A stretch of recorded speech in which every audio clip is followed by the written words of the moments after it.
And now, Move the Sticks with Daniel Jeremiah and Bucky Brooks. Hey everybody, what's going on? Welcome to Move the Sticks, presented by AARP. Daniel Jeremiah, Bucky Brooks here with you. And Buck, we hope everybody had a wonderful Christmas. How you doing, man? Man, I'm great, man. I am great. DJ, it's that time of year. It's that time for us to begin to really start paying attention to college football. We kind of look at it in the periphery. We kind of look at it from afar. But now, when we get to bowl season, now it's really on. Now, you got to kind of start digging into the top fives and the big boards and all that other stuff, because when the calendar year flips, you know it's on. Oh, it is on. And we're going to have some fun talking about these playoff bowl games that are coming up this weekend. Also, though, we talk about, it's time to flip the calendar. I know we're a little bit away from baseball season, Buck, but we are going to have some fun today because I'm going to roll an interview I did with Chris Rose, our buddy Chris Rose, who works with us at NFL Network, also at MLB Network. We ran into each other down at the winter meetings for baseball and had a chance to catch up with him. And Roser, as we know, is a huge Cleveland Browns fan, so we like to catch up with him at least once a year and find out what he thinks of his Browns and what's going on there, and have some fun talking a little bit of baseball as well as some NFL football. So we'll roll that interview a little bit later on. I'll touch on a couple of these NFL games we're keeping an eye on this weekend as well that have playoff implications. But I do want to really hone in and talk about these college football playoff games. Oklahoma, LSU in the Peach Bowl, Clemson and Ohio State. They square off in the Fiesta Bowl. Why don't we start there, Buck? Let's start Oklahoma, LSU, what you're looking forward to watching in that game. Well, obviously your eyes want to cast. You want to cast your eyes right to the quarterbacks. And so Jalen Hurts, who will be playing this is his fifth start in the college football playoff. I think that's more than anybody we've seen. And that experience from Alabama and then going to Oklahoma, this should enable him to be ready for the big stage. And I think for Jalen, he started out white hot for the Sooners, kind of came back to earth a little bit near the end of the season. And so for evaluators, you're trying to figure out what strides has he made as a passer. We know he can run the ball. We know he can make some things happen with his legs. But this is when he will be tested to really have to make things happen as a passer. And how can he attack this LSU defense? Because if I'm an evaluator, and as an evaluator, I kind of liken him a little bit to Dak Prescott. He reminds me of what Dak was at Mississippi State, kind of a physical, rugged presence at the quarterback position. I believe Dak was a better passer at Mississippi State than Jalen Hurts has been. But I think if he is going to change the narrative around his game, there's no better place to start than having a monster game against LSU. Because if he can throw the ball efficiently and effectively versus this LSU defense, I think with the creativity and the imagination that scouts are going to enter this offseason, I think you will see people squint and say, well, maybe, just maybe, there's a way for him to make his way into the league, and maybe he can grow into being a starting quarterback. Well, it's going to be fun to watch him throw the ball around, and watching him throw the ball around to CeeDee Lamb is going to be interesting to see how they try and take him away. LSU has outstanding secondary. You look at Fulton. He's going to be at the Senior Bowl. He's one of the top players at his position in this upcoming draft. They've got Stingley, whatever, the young kid. Derek right? Stingley, am I saying that right? right? Derek Stingley. Freshman All-American. 24. He's Stud. a really good player. Man, really good player. So, but the interesting thing is when you talk to people around the league, Buck, I don't know if you get the same thing I do. This is a great receiver group. And I can tell you, I've talked to a bunch of people, we're still trying to sort them out, trying to figure out. But of everybody I've talked to that's told me emphatically who they believe is a top receiver, CeeDee Lamb has been the guy every single time. As much as we talk about Jerry Jeudy, the teams around the league like CeeDee Lamb better than Jerry Jeudy. Yeah, I think there's a lot to like about CeeDee Lamb and his game. And when I look at his game, it's funny, man. He kind of reminds me in a way of a more physical version of DeAndre Hopkins. DeAndre Hopkins is a guy who he wins with his ability to kind of take the ball off the backboard, meaning he wins the 50-50 balls. He doesn't have great separation in terms of his speed, but his physicality, his toughness, and just his knack for winning contested balls makes him a dangerous threat. And he also has that quote-unquote dog in him, that competitive spirit that you love to see. In CeeDee Lamb, I see similar things. I don't believe he's going to blitz to 40. I think he's going to be probably like a mid 4.5 to low 4.5 guy.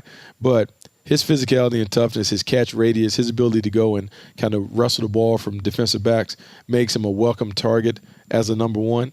And I just believe that as more people look at the success that Mike Thomas has had, that DeAndre Hopkins continues to have, I think you're going to see the scales kind of tip to the big physical wide receiver that can win to create separation with the ball in the air as opposed to the beep road runner type. Yeah. And he's great after the catch, man. He is so physical and tough after the catch. So that, to me, I had the same comp. To me, I saw a little bit of Hopkins there, but I think after the catch, he's even better with what he does in that area of his game. A couple more Oklahoma guys before we flip over to LSU. I got a chance this last week to watch Neville Gallimore and Kenneth Murray. Neville Gallimore, the defensive tackle, has got some violent hands, yes, and he plays hard.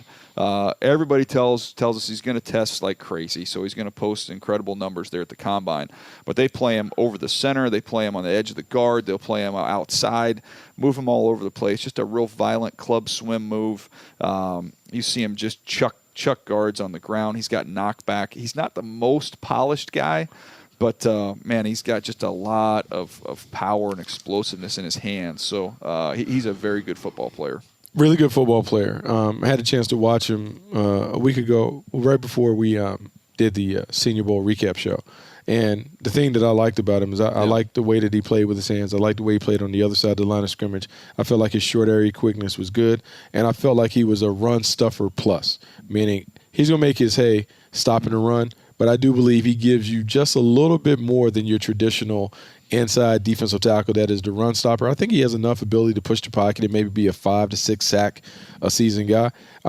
There is some intrigue to him and what he brings to the table. And then when you talk to your scouting buddies, they all talk about, hey, man, he's going to test out the gym. He's a little different. He's a little different than his body type would suggest. Mm-hmm. Yep, there you go. And Kenneth Murray, the linebacker, man, I just love the fact that this dude can fly. And they move him around a little bit. I like him more kind of detached from the box to me, where he can just kind of see, run, and hit. That's what he does best. Chase plays from the backside. You can blitz him. He's listed at 6'2", 234 pounds. So I'm anxious to see what he looks like. I've heard he's an impressive looking guy on the hoof. So very, very athletic. I think he can run and cover. He just is a little bit slow to kind of see and sort inside. He's not going to bang off blocks. That's not really the way that he plays. He's more of a lateral guy, run and chase, make plays that way. But to me, he's behind from Clemson, the kid from Clemson, Isaiah Simmons. I have Simmons over him. But they're similar in that you just talk about guys that can really, really run. And we talk about it all the time, man. If you have a bad defense, you more than likely have a slow defense. This dude adds a lot of juice to your group. Yeah, you got to be fast, and I think that's the bigger thing. And even though I believe the league is about to come back full circle, where you do begin to look for linebackers that can stack and shed and kind of take on blocks. Ideally, you're trying to stack an 11-man squad on defense that can run things down from sideline to sideline. He fits the bill, being able to run and chase, the burst, the blitzing. You have to have multiple tools in your bag to be able to kind of be a high-end player. He certainly has that. And no doubt. When we flip it over, Buck, and look at LSU, what are you looking forward to in this one? Look, man, it has to be Joe Burrow. He is the most improved college prospect that I've ever seen over a one-year span. From junior year to senior year, I've never seen someone improve as much as he had. I think if you look at the numbers, it kind of bears fruit. His completion percentage jumped by 20%. His touchdowns jumped by 300%. He is more decisive and accurate in the pocket. He has pocket awareness that is rare for a young quarterback. And he has some athleticism that enables you to do some of the zone read stuff and all that. I won't throw the label on him sneaky athletic, but this is a really good athlete. This is a guy that was an all-state basketball player, Mr. Ohio. He has a lot of things, and I think the best trait that he has and the thing that will kind of lead scouts to fall in love with is competitive spirit. We talk about it, not over my dead body attitude. I think that comes out. Mm-hmm. And so I'm really excited to see him play against an Oklahoma defense that, look, it hasn't been a great defense in the Big 12, but they're challenging because there's some NFL athletes. He's done it all year against the SEC, but now the stage is bigger. All eyes are on him. How does he handle the pressure that comes along with being the Heisman Trophy winner? How does he handle the pressure with being the likely number 1 overall pick? How does he handle now we're in the playoffs, I have an opportunity to lead my team to a national title? I just kind of want to see how he handles everything that comes with being on the biggest stage. The way I would describe Joe Burrow, and this will tease our conversation with Chris Rose a little bit later on, use a baseball analogy. I'm not paying to watch Joe Burrow take batting practice because it will not be impressive. He's not going to hit tape measure home runs. But I will put him at third in the lineup, and I'll sleep good at night because I know exactly what I'm going to get from him. He's just been, this year, Buck, in what I've seen 5-6 games. I haven't seen a bad game. You just haven't seen it. He's just been so consistent. And then you add up, acceptable levels in every area in terms of the physical stuff. I use the word acceptable, not exceptional. But he has exceptional intangibles. So I've got an acceptable athlete with acceptable arm strength, and I've got exceptional intangibles. You can win a lot of football games in the NFL with that combination. It's funny, right? So if we're doing this, coming off the heels of dealing with my son getting ready for college. So let's just say you talked about acceptable. So let's say he has B+ marks in all of the physical traits and tools, but A+ intangibles. What does a grade point average net out to? It probably nets out to maybe like A- prospect.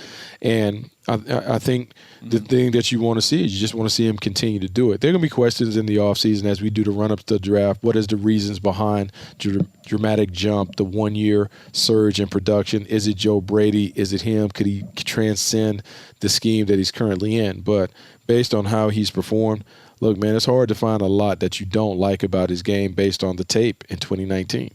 No doubt. A couple other players to keep an eye on there. Grant Delpit is going to be a fascinating one because I thought he played a little bit better last year than he has this year. Really ultra-athletic safety. I think he can cover some in the slot if you want him to do that. The big knock on him has been missed tackles. I think he's got 15 or 16 missed tackles this year, and that to me is something I've really tried to focus on at the safety position, kind of going back through guys I've got right, guys I've got wrong. That is a legitimate concern there. So that's kind of my thoughts on him, Buck. I feel like people have talked about him as a top 10 guy. To me, I feel more like kind of a bottom of 1 player, a really good football player, but the tackling thing does bother me a little bit. Yeah, I think the tackling thing will bother, but as scouts, we always learn from our previous mistakes, right? And I remember the conversation. Yeah. He's not this player. So I'm going to say Derwin James' name, but he's not Derwin James. But I do remember we were like, the scouting community, not you and I. Oh, well, we don't know. Production wasn't this, it wasn't that. But a year before, we had seen him be a really good player. I think it's really important with these guys who may drop off their final season when they come out to go back and look at what he looked like in 2018 and try to take both things in consideration when giving him a grade because he's a talented athlete. He has been a really good player. And depending on the way the tackles look, some of those things are fixable. If it's not a desire thing, if it's a technique thing, it's let's come to balance when we strike. Let's understand how to make tackles when a guy is on the move on the sideline versus I got to make a profile tackle. He's square up and I hit him. And so as we continue to dig into that, we'll see. But in these games, this game right now where the speed is going to be as fast as you'll face in college, the intensity, I need to see him stick his nose in there and make some tackles because, look, he's not Greedy Williams in terms of tackling.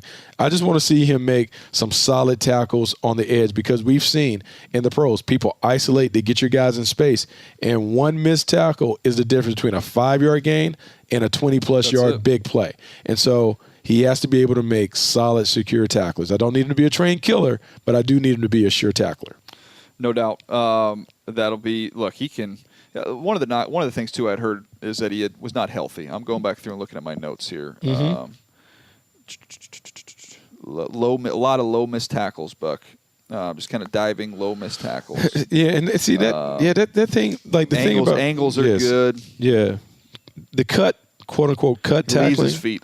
They're all leave your feet low missed tackles. I got a boatload of them. Yeah, and like the cut tackling thing is. It's something that has to be practiced. And If you're not practicing, you're not going to be a good cut tackler. Ideally, you want to see guys wrap up. Like, you got to corral them and lasso them like you're a cowboy and get them down to the ground. And that's one of the things that he will have to address. And as you know it, we've sat in those meetings, DJ, they're going to have a reel of his missed tackles, and they're going to have him explain them. And they're going to have him understand, like, look, you have to be a better tackler to be a high-end pick. And can we get that part out of you? But, yeah, it's an issue because – in the back end, your safeties and corners now, they have to be tackled. You can't hide anybody. And so you just can't be a ball hawk only. You have to be able to be a factor in the run game. And so, yeah, this game he has to show up. And then the corner, Christian Fulton, I want to see what he looks like on the edge because he's been a guy who has tremendous tools, very gifted. He's the next great LSU corner. Well, let's see how he plays in another big game. How does he perform? How does he stack up? Does he have an opportunity to play against CeeDee Lamb? What does he look like in those matchups? Down at LSU, they talk about iron sharpen iron. He goes against top receivers every day. Well, let's see what he looks like now when we're seeing Lincoln Riley try and isolate and put you in the blender. Let's see if he holds up and if he can hold his own against CeeDee Lamb. Yeah, no doubt. And two other players here real quick. Chason, edge rusher for LSU, is – man, he is long and explosive and athletic. He's not a pure rusher. He's more of an athlete than a rusher right now. But, man, there's a lot to work with him. Just as an athlete, he's going to be a first-round pick just because of the tools you have there to work with. He's somebody I could see, Buck, with a nice two-game stretch here to close out the season. He could really help himself because everybody loves the athlete. They just want to see a little bit more from the player, and this will be a good stage for him to potentially get that done. One more real quick, and I'll get your thoughts on these two guys. Justin Jefferson is one of my favorite receivers in this draft. I think I'm higher on him than the majority of the scouting community. This dude, because he fits the profile, what we've been talking about. He doesn't necessarily have to run, 4.35. He's a really good player. He's got excellent shake at the top of his route. He's loose. He's got some short area burst. Just tons of separation. He's not fast, but he's got a second gear when the ball goes up in the air. He'll break tackles after the catch. He can play inside. He can play outside. I think he's a darn good football player. Man, they have two really good football players at wide receiver. Jamar Chase, sophomore, won to Biletnikoff. He's a terrific player.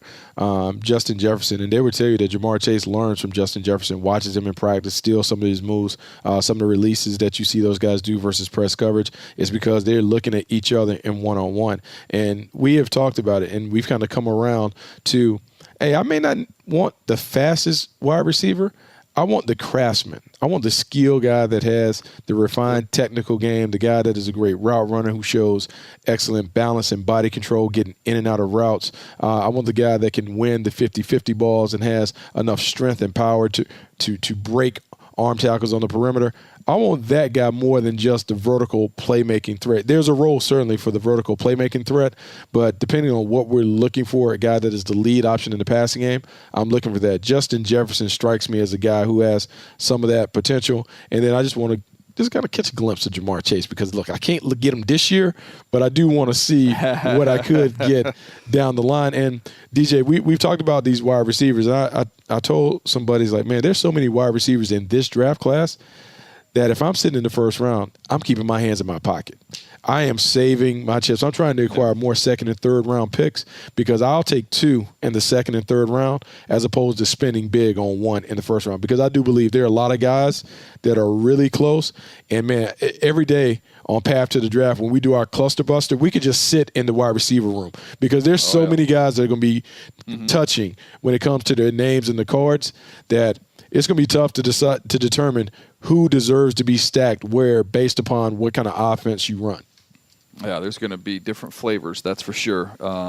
Plenty of talent at the wide receiver position. All right, let's get to this other game here. Clemson, Ohio State. Clemson, Buck. Isaiah Simmons, we've talked about him a little bit, can play anywhere on the defenses. Look, he's going to be a top 15 pick. I don't think we're speaking out of school on that one. You got T. Higgins, the wide receiver. You've got Etienne. Obviously, Trevor Lawrence is down the way because we got to wait another year for him. But Travis Etienne is an interesting one because, man, Dabo Swinney was hot that he did not get up for any of the awards there at the end of the season because when you look at his yards per carry, I think he led the country. Is off the charts what he was able to do there. I think it's a little bit of a indictment on just Clemson not playing interesting games, so not as many people paid attention to him. But very explosive, very good in the pass game as well. Yeah, very explosive, a little more of a straight line player. But look, he has the juice that you look for at the position. I know Dabo was really upset about Travis not getting the looks, but I think it's hard because the ACC was down and they didn't have any marquee games that you had to tune in. Florida State normally is a marquee game. Florida State is down. The only game that was really close was the North Carolina game, and those guys played well. I think with Etienne, look, the thing will be when we are able to put him and DeAndre Swift and Keyshawn Vaughn and some of these other guys in the same room on the carpet at the same time and really see what each of them bring in the passing game. You've talked about his ability to catch swings and screens. He's a problem. That speed in the open field is something that defensive coordinators will cringe trying to think about how are we going to slow this guy down. His ability to run inside, run between the tackles. I want to see how he handles Ohio State's physicality and toughness. Is he a guy that can be the steady Eddie, the workhorse, the guy that we can depend on to carry it maybe 18 to 22 times and get us 100 yards and kind of get stronger as the game goes on? I want to see if he wears down a little bit. But look, he's a really good player. He has the ability to pop anytime to take it the distance. And so there are a lot of eyes on him. And look, you mentioned Isaiah Simmons, so I want to talk about this. Isaiah Simmons is a fantastic athlete. He's a former high school track star, like a legitimate track athlete at the second level. Bounced around because it took a while for people to determine what position he plays. So at linebacker, I want to see, because Ohio State, despite them being a spread team, they kind of run it at you. I want to see Isaiah Simmons hold up against the run game. I want to see how he handles that, what he does in that aspect of the game. I have not had a chance yet to watch T. Higgins. I feel like I've already done a zillion receivers, but I haven't got to T. Higgins yet. Your take on him, Buck? What you know about him? Man, like he's another one of those big, fast, physical guys. Like in the luxury that I have, a lot of these guys have come through the opening circuit, so I've had a chance to watch him, work with them, kind of see him as high school athletes and watch them mature. And T. Higgins is potentially a dominant player. And I believe he's kind of underrated on the major scale just because, look, there's so many wide receivers that are flashy that kind of catch our eye, but this is a height, weight, speed specimen. He is the classic number one receiver in terms of long, rangy, big catch radius, can take it off the rim. Similar but still different than Mike Williams. Mike Williams was more of a bully on the outside. I don't see T. Higgins in that vein, but I see him win a lot of contested balls on the outside, the back shoulder fades. He can do all that stuff. Really good player. I don't know if he was as dominant as Mike Williams was in this offense, but we're talking about a top 10 player, Mike Williams. Yeah, no doubt. I'm looking forward to seeing him in this contest. And as we flip it over to the other side here, Buck, going to be going against Ohio State. T. Higgins going to get a look at, in my opinion, the best corner in the country in Jeff Okudah, who can play in your face press coverage. He's still, when he plays off, he's loose, he's fluid, he can really close.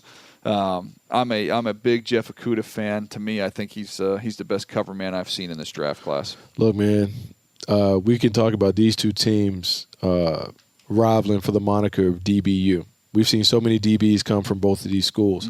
When I think about Ohio State and the DBs that have come out of there, man, I think it's safe to say, like, look, I like Marshawn Lattimore. I wasn't as high as, like, some of the Crowders. I think Jeff Okudah may be the most complete of all of those that have come out in recent years in terms of his ability to not only play press, but to play off, to come up and tackle, and to do all those things. I think he checks off all the boxes at the cornerback position. He is exactly what you look for as a classic shutdown corner. I think he has the right mentality and everything. So, look, this is going to be a fascinating matchup. I want to see him take on T. Higgins, and I just can't wait to see how it plays out. But you're talking about a guy who is, in my estimation, a top 5 talent at the position, a guy who really checks off a lot of boxes. And you look at two other corners in this game, too. Sean Wade, you look at Arnett. Both those guys are top 2-round players. Wade is a really, really smooth, athletic nickel. Arnett's physical, a little bit tight, but a real good football player. So a great secondary there for Ohio State. And then, look, we've got the two headliners, the two guys that went to the Heisman Trophy ceremony. Justin Fields, much like Trevor Lawrence, will have to wait a year. We will not have to wait a year for Chase Young. No, not at all. Chase Young, like this is funny, man, because in looking at this, I was with the Carolina Panthers right after they drafted Julius Peppers 2nd overall. And when I look at Chase Young and I think back to the impact that Julius Peppers had, I can see Chase Young being that kind of impact player. Dominant off the edge, a guy that is easy to envision having 13, 14 sacks a year. First step quickness combined with length, combined with great technical skills and hands and the violence. He gets it done consistently off the edge. And so this is a big stage game. This will be the first time that people will tune in. But, I mean, you talk about a guy who, in my estimation, is the best prospect in this draft class if he elects to come out. I want to see him shine on the biggest stage. And I think the playoff games, for me as an evaluator, I kind of give them credit and a half.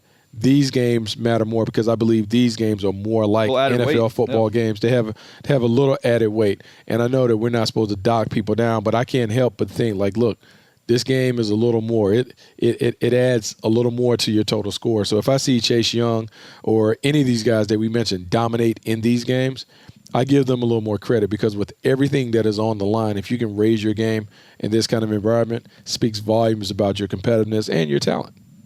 And to me, it's interesting when you look at, the Washington Redskins job potentially that a lot of people said, that's not a very attractive job if you talked about it a month ago. Now, all of a sudden, you look at the way Dwayne Haskins is playing a little bit better. Obviously, college teammates there with Chase Young. And you look at having the number 2 pick and a chance to get Chase Young. Man, that's you got a pretty nice building blocks there on each side of the ball going forward. And Chase Young, to me, this is just you used the phrase "the cherry on top" a little bit ago, Buck. This is the cherry on top of his career with these 2 games potentially. Yeah, because I don't know if everyone has paid attention to, and everyone, and it's easy to kind of fall in love with the quarterbacks or whatever, but everyone to a man, if you ask on the road, they'll talk about Chase Young being a dominant player, the best player in the draft, and that combination, I've heard someone say, like, hey, the Julius Peppers, Von Miller thing in terms of guys leaping off the ball, defensive players that could have that kind of impact. Chase Young can have a major impact. And I'll say this because everyone likes comparisons. I think the difference between a Chase Young and a Myles Garrett, Chase Young, to me, was a better football player at this stage than Myles Garrett. Myles Garrett was a remarkable athlete and flashed, and you could say, like, hey, it's gonna put it together. Chase Young is a refined football player with the athleticism and the other stuff. So if they were in the same draft class, I would rank Chase Young over Myles Garrett. And so I just wanted people to understand, like, that's how Chase Young is viewed in the scouting community. He is viewed as a special, special player, and this would be a great stage for him to show off his talents. Gosh, this feels good to talk about the draft, doesn't it, Buck? Yeah. Hey, look, we shouldn't go because, look, there's another running back, J.K. Dobbins, in this game, and J.K. Dobbins there you go. Is a pro. Like, that's the only thing. Like, at the bottom of my report, I was like, pro, because pro running backs are supposed to be able to run it and catch it. They're supposed to finish, handle heavy workloads, be able to be the workhorse when you need it. The last 4 games of the year, we saw J.K. Dobbins kind of take his game up a notch. This is a guy that is kind of underrated a little bit, in my estimation, on the national scene. This could be his coming out party for the football world to recognize him as like a top player.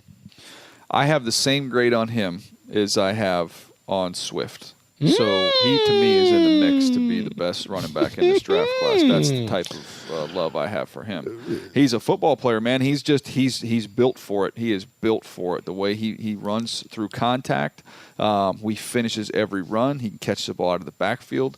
Now, he's not as loose and elusive as Zeke. To me, that's the difference. But I do love the fact that just the contact power that he possesses, that's when you watch him, it's doing NFL games every week, Buck, and studying this as we do, this is what plays, this is what plays at the next level. Pro, man. He is a pro. When I look at him in a weird way, DJ, like it's crazy because look, this guy was drafted later, but he's played exceptional level. A little Kareem Hunt-ish in my mind in terms of like that's a good how he plays like kind of physical, kind of, you talked about it, like, and I think the way that you said, man, built for it.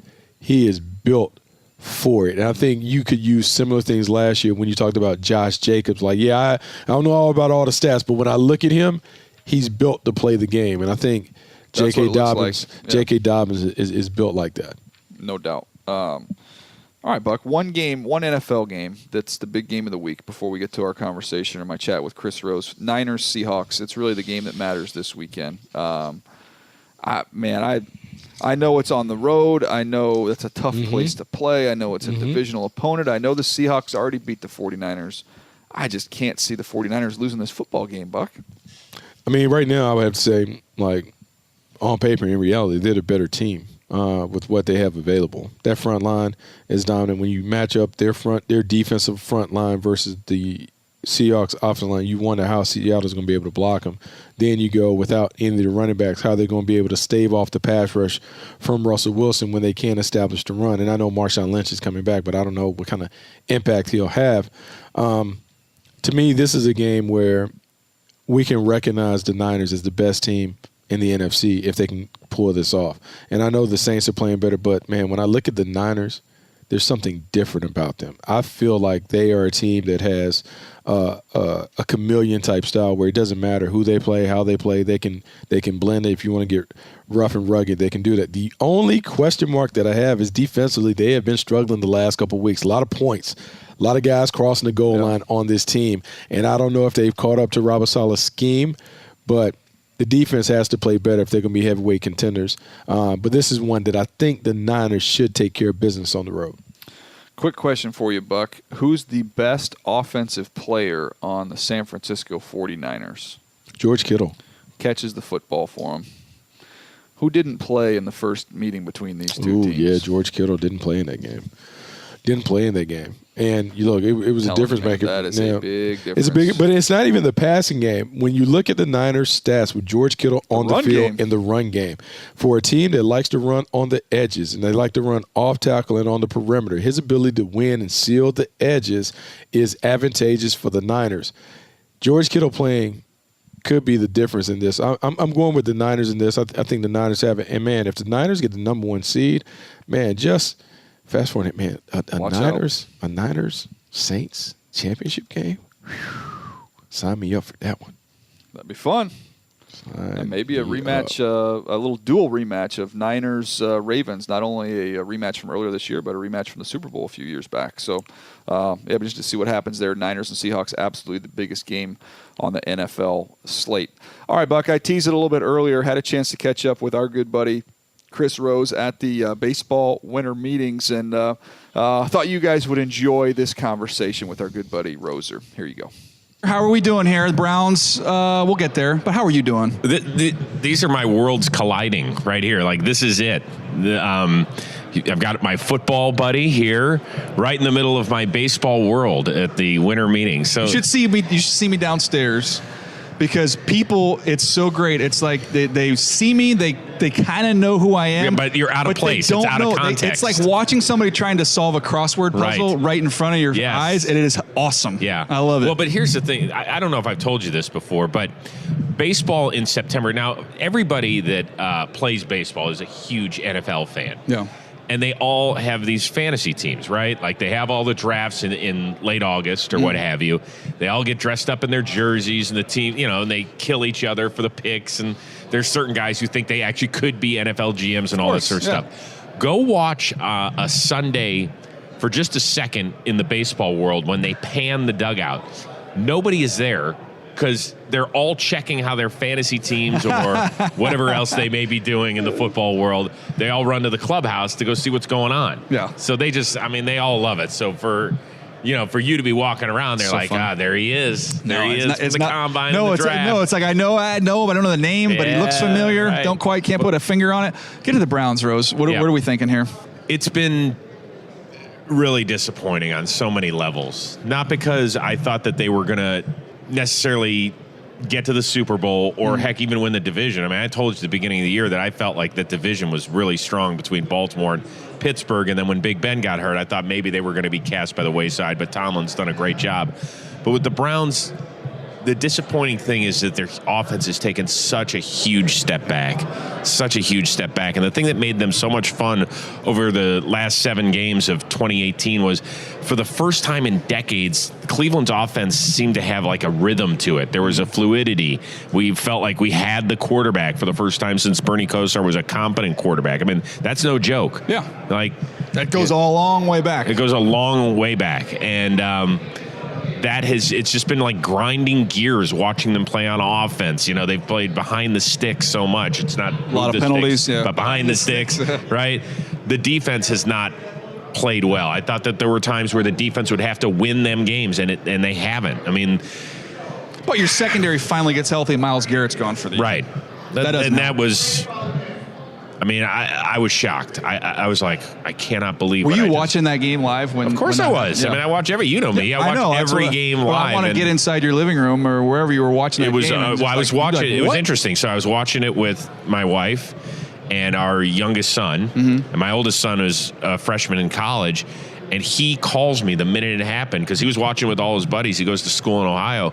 He was like, "Dad, what happened?" Yeah.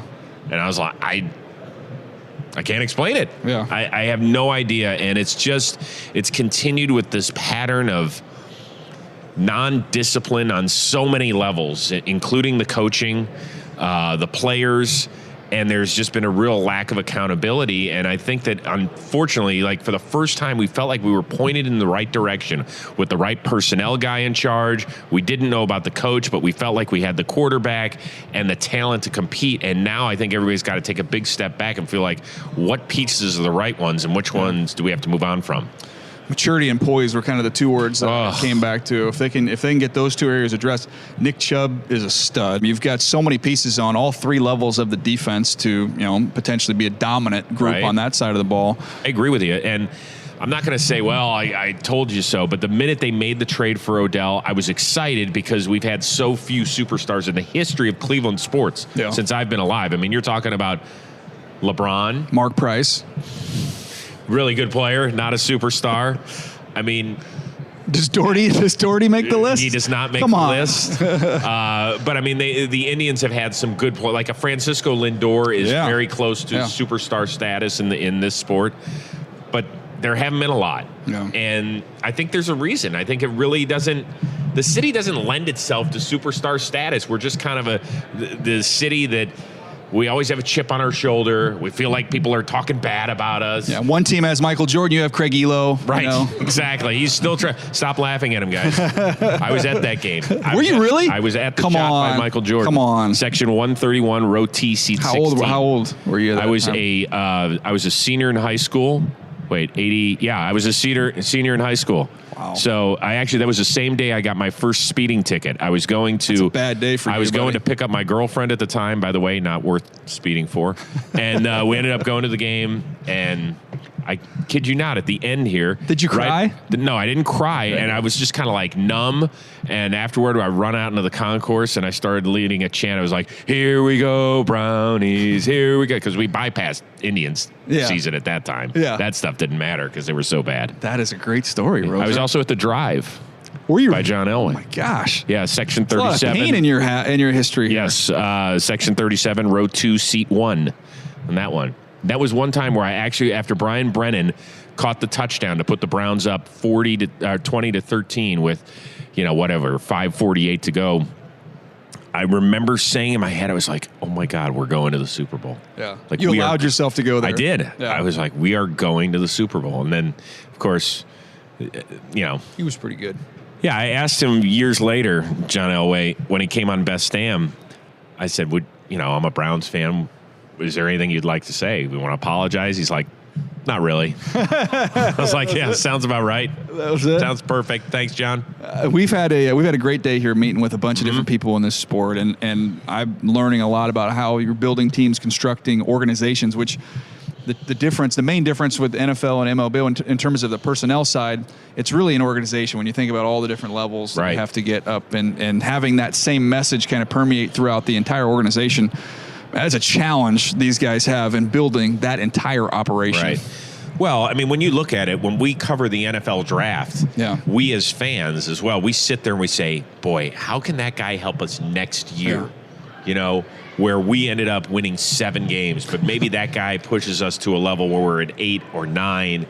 And, you know, you can't think that way in baseball. Yeah. You just can't do it. There aren't guys who you draft. Now, we do tend to see what we've seen over the last 5 years is guys make such a rapid move to the major league level. You're seeing guys that are 20 and 21 not only contribute, but be stars at this level. Yeah. So it's, you know, it's becoming a little bit more like the NFL draft from that standpoint. Like, if we draft a college pitcher, can he have 1 year of seasoning and he can help us the year after he gets drafted? Well, they don't want to give away the innings. I mean, if you only got so many innings in you might as well make them count. Totally. So that's why we've kind of seen the pendulum swing a little bit more toward college pitchers being drafted very high. One of the executives we talked to today said Kyler Murray would have been a great baseball player. He was in on him. He was, you know, a lot of time during that time period, I remember a bunch of people saying, maybe the A's had reached for him as a baseball player, more of a project than anything else. I don't remember who it was. He was adamant about the fact he would have been a great player. What was the consensus if we go back in time during that decision for Kyler Murray? Well, I talked to 2 different personnel people in the baseball world when we were trying to wrap our hands around the Murray decision, you know, what was it, 11 months ago or so.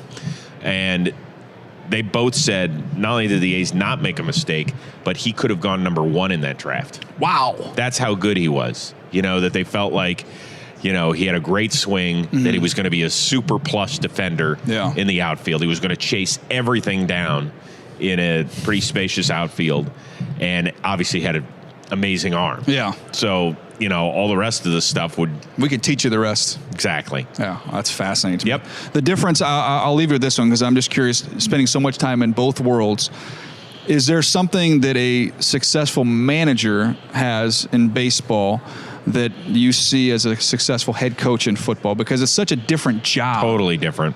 But is there one thing that carries over to both? I don't know if it, you know... Communication is one of the things that you hear a bunch about. That's the big thing that you're talking about. I mean, you're dealing with grown men, and in the baseball world has changed significantly in the last 5 years with the way analytics are applied. And a lot of that, for better or worse, means that more and more players are becoming, I'm not going to say bit players, but at least platoon guys when they're not raised to be that way. And so they don't understand, why is it beneficial that I'm not playing here? Yeah. And so it's really the manager's job to take that information. And I imagine that when it comes to the NFL as well, there's a lot of that that has to cross over. I mean, I find it fascinating as we learn more and more about what's going on in the NFL analytically, and particularly when we listen to the Baltimore Ravens and John Harbaugh in his press conferences, where they've got the 25-year-old kid from Yale who's, you know, helping them with probabilities. And that's a huge thing, right? Like, why we're sitting here going, wait, you're going for it on 4th and 1 at your own 44 with 4.5 minutes to go? That's insane at a tie game. Why would you do that? Well, because the analytics say that we have a better shot of winning the game here by going for it than if we punt.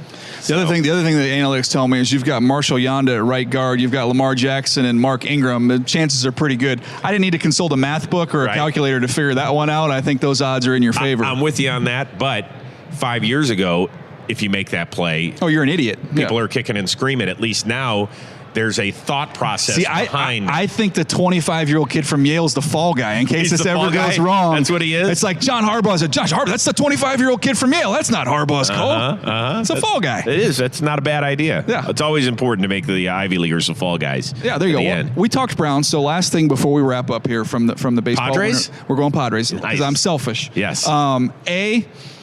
Do we have potentially, maybe not yet, but potentially the best player in baseball? Potentially. Yeah, I'm such a huge fan of his. If I'm buying stock in a single baseball player, it's Fernando Tatis Jr. Now, you hear that back there, guys? You hear that? Yep. Does the injury, like the back, bother me at age 20 when he's hurting already? Yes, particularly at that position, because that is the most demanding position. The way he plays, too. Yeah, I mean, he's just fun. I had never seen somebody tag up from the infield before.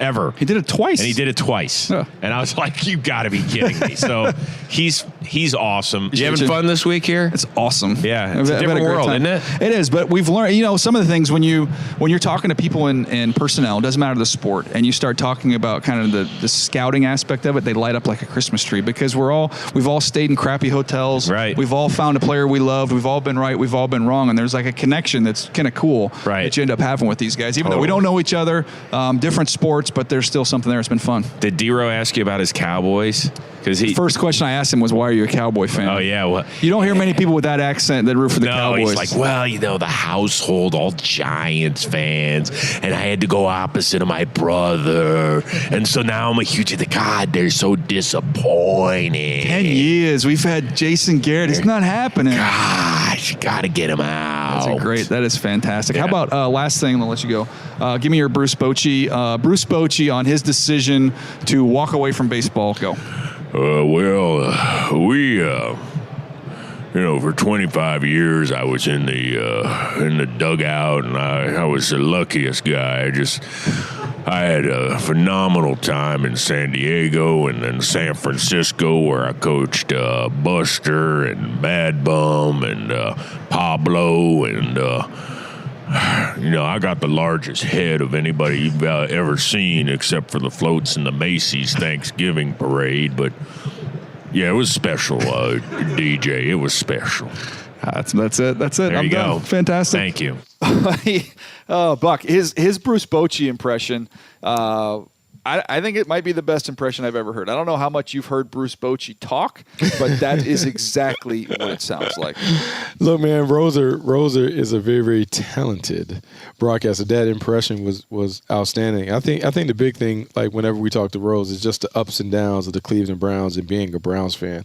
My heart goes out to him. The roller coaster ride that he's been on since his childhood, because I know this was the year that everyone thought the Cleveland Browns were going to make some noise, so it has to be disappointing for him. Yeah, no doubt. But he's still got a smile on his face because that's our Chris Rose. We love him to death. It's always fun to have him on the show. All right, Buck, we're wrapping this thing up. Anything you want to add before we get out of here? No, that was great, man. I'm looking forward to these games, man. This is the type of podcast that I love, man. Like, now that we're getting into the wheelhouse, we're getting to talk about these guys in the 2020 draft. I'm really excited to kind of talk about them even more. We'll get a chance to catch up next week. Looking forward to that. We're going to have our episode next week which is the best of our coaching conversations about building culture.